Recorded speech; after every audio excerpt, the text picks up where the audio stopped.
Mheshimiwa Othman kasema kwamba nchi yetu iko njia panda. Mimi naongeza, sio tu iko njia panda, lakini inateleza, na inateleza kwa kasi kubwa sana, na tujui itaishia wapi. Ndio maana umuhimu kuwa na mjadala kama huu uwe mwanzo. Tuwe na mijadala sehemu zote, maeneo yote. Tusipuze umuhimu wa mjadala. Ukiwa na mawazo mioyoni yako na huna nafasi ya kutoa mawazo, ni kitu hatari sana. Mawazo kama haya yanaweza yakakufanya uwe kichaa, au yanaweza yakalipuka na kuleta madhara makubwa sana.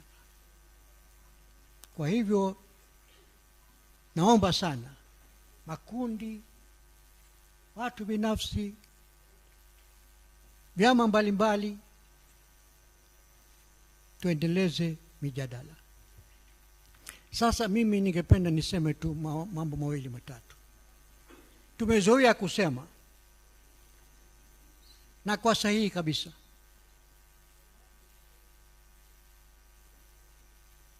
mambo mawili: amani na haki. Tunasema huwezi ukawa na amani bila haki.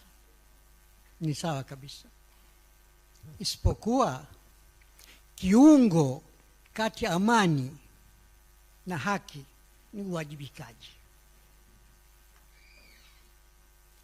Bila uwajibikaji huwezi ukawa na haki, na bila haki huwezi kuwa na amani.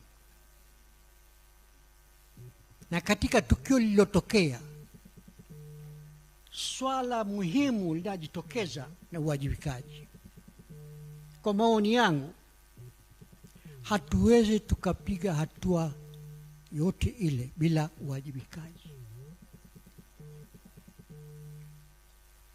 Na nchi hii tuna utamaduni wa watu kujibishwa katika matukio makubwa kama hii.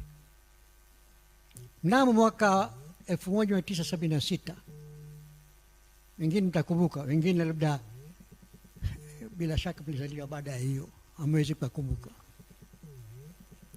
Mabibi vikongwe huko sehemu za Shinyanga